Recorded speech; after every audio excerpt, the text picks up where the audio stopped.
Assalamualaikum warahmatullahi wabarakatuh. Apa kabar Bapak dan Ibu? Semoga kita semua dilindungi oleh Allah Subhanahu wa Ta'ala dan dalam keadaan sehat walafiat. Baik Bapak dan Ibu, perkenalkan, nama saya Trisari Handayani.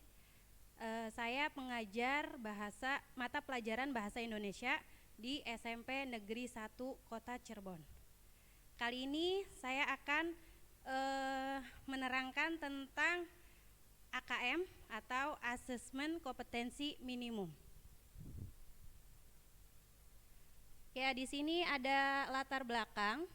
Ya, di sini ada hasil PISA membuktikan kemampuan belajar siswa pada pendidikan dasar dan menengah di Indonesia kurang memadai. Organisasi untuk Kerjasama Ekonomi dan Pembangunan atau OECD mencatat peringkat program for International Student Assessment atau PISA Indonesia berdasarkan survei tahun 2018 berada dalam urutan bawah. Untuk nilai kompetensi membaca, Indonesia berada dalam peringkat 72 dari 77 negara. Untuk nilai matematika berada di peringkat 72 dari 78 negara. Sedangkan nilai sains berada di peringkat 70 dari 78 negara. Nilai tersebut cenderung stagnan dalam 1 sampai 15 tahun terakhir.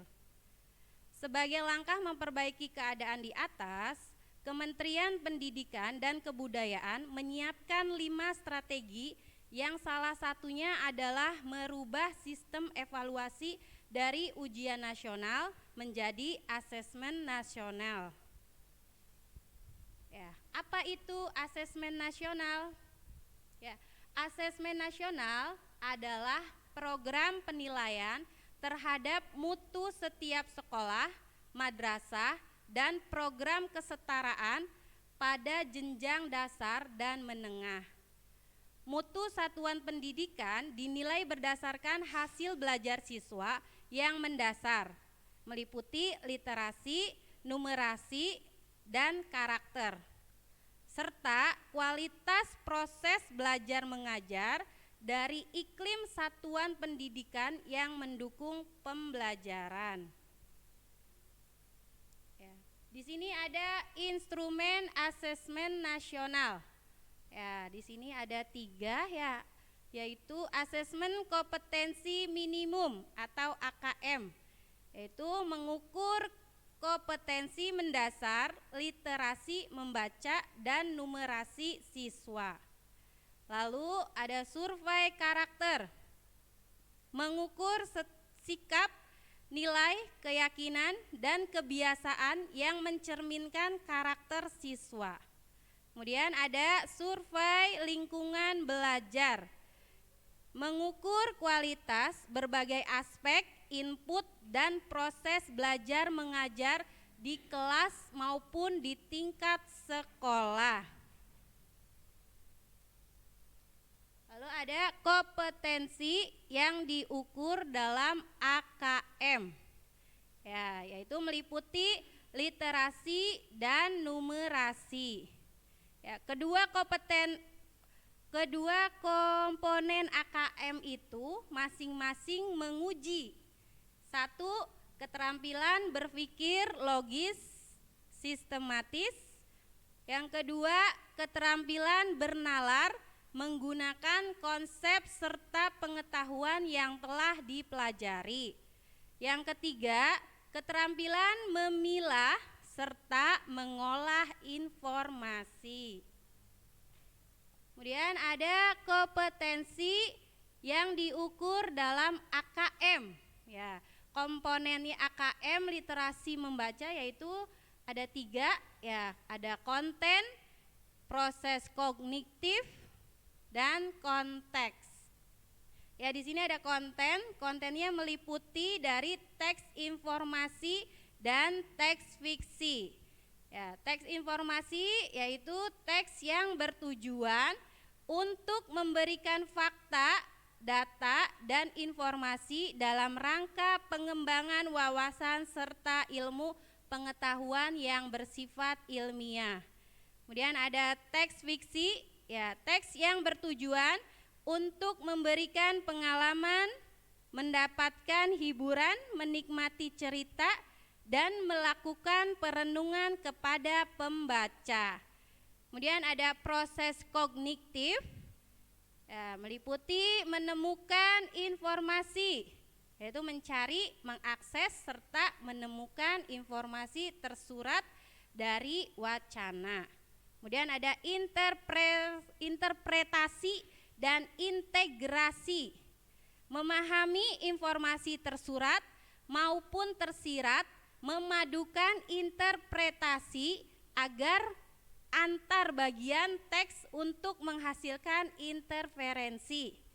Kemudian ada evaluasi dan refleksi, menilai kredibilitas, kesesuaian maupun keterpercayaan teks serta mampu mengaitkan isi teks dengan hal lain di luar teks.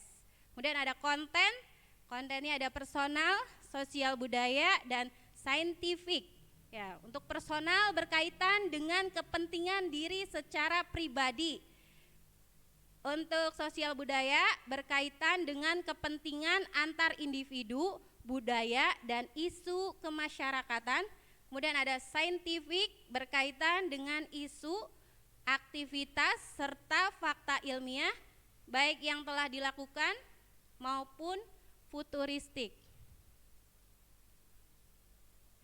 Kompetensi yang diukur dalam AKM pada numerasi konten dibedakan menjadi 4 kelompok, yaitu 1. Bilangan, 2. Pengukuran dan geometri, 3.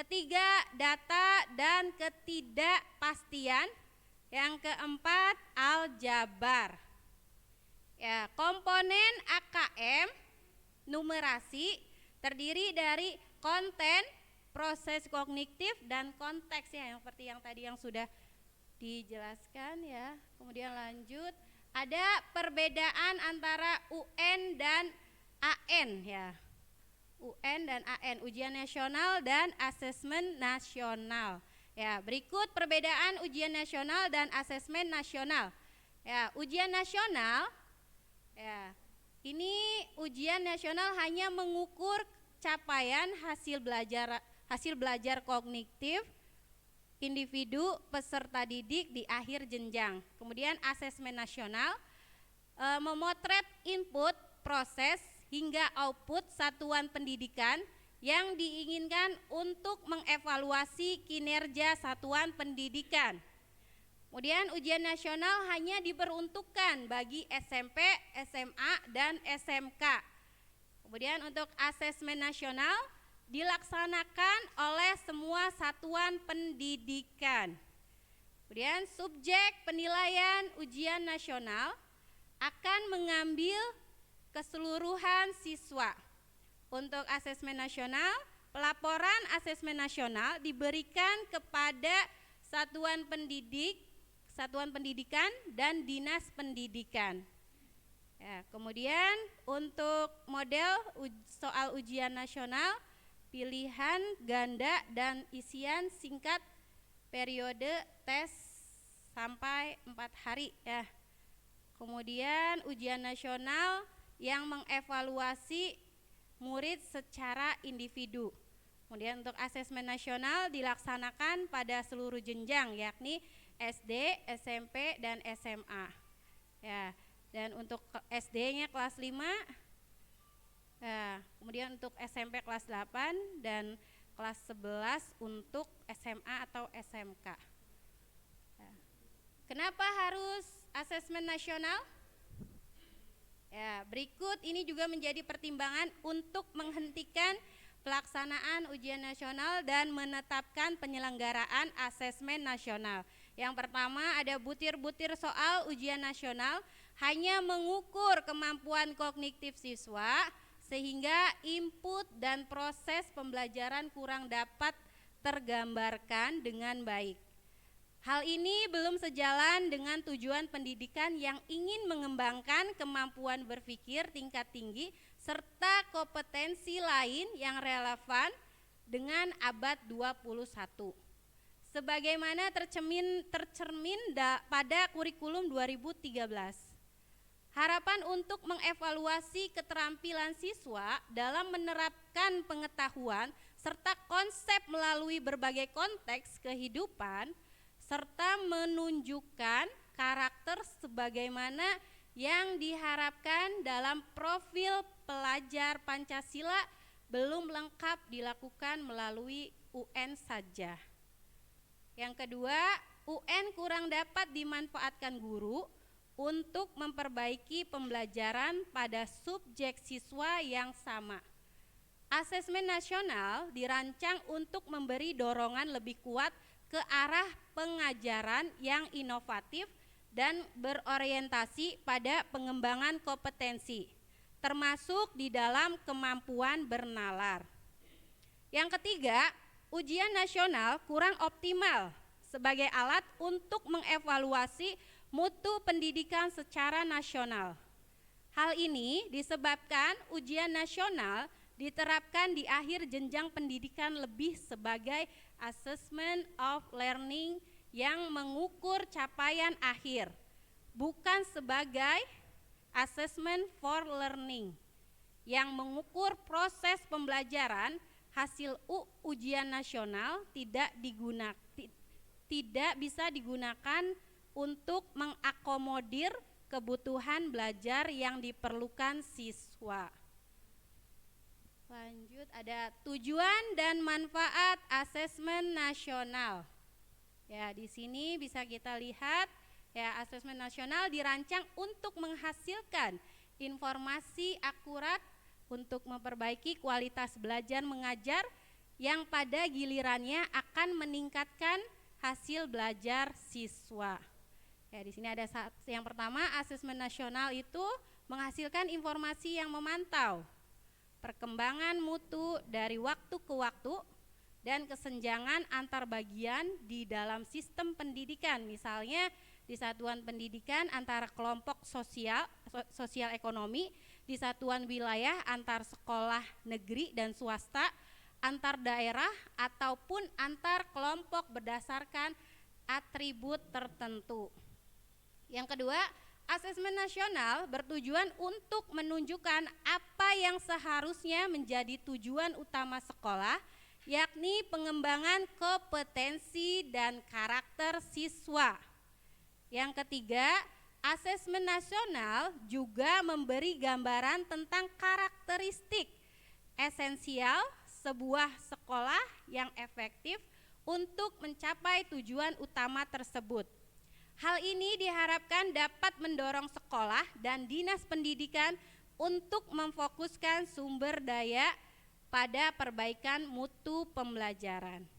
Ya, maka dari itu, hasil asesmen nasional sendiri diharapkan mampu memberikan manfaat, bukan sekedar nilai belaka. Pada tahun 2021, Mendikbud telah menyatakan bahwa hasil asesmen nasional dimaksudkan sebagai peta awal mutu sistem pendidikan secara nasional. Asesmen nasional tidak akan digunakan untuk mengevaluasi kinerja sekolah maupun daerah. Di sini ada bentuk dan teknis pelaksanaan asesmen nasional. Ya, di sini asesmen nasional itu dibagi menjadi 3, yaitu asesmen kompetensi minimal atau AKM, survei karakter, survei lingkungan belajar. Ya, di sini dari asesmen kompetensi minimal atau AKM-nya meliputi memahami dari asesmen literasi membaca, ada memahami, menggunakan, mengevaluasi dan merefleksi. Kemudian asesmen numerasinya ada memahami, mengaplikasi, bernalar. Ya. Kemudian di sini ada petunjuk dan teknis pelaksanaan asesmen nasional. Jadwal pelaksanaannya ya dari jenjang SD, MI.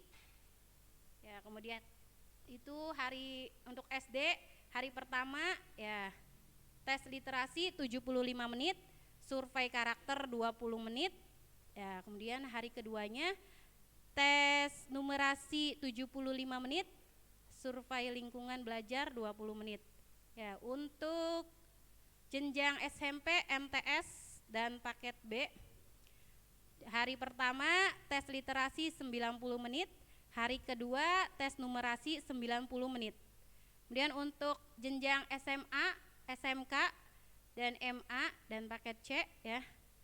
Untuk hari pertama survei karakter 30 menit dan hari kedua survei lingkungan belajar 30 menit ya. Di sini berbasis komputer dan bersifat adaptif ya. Untuk peserta AKM-nya seluruh satuan pendidikan, kemudian tidak semua murid ya, kemudian ada pemilihan sampai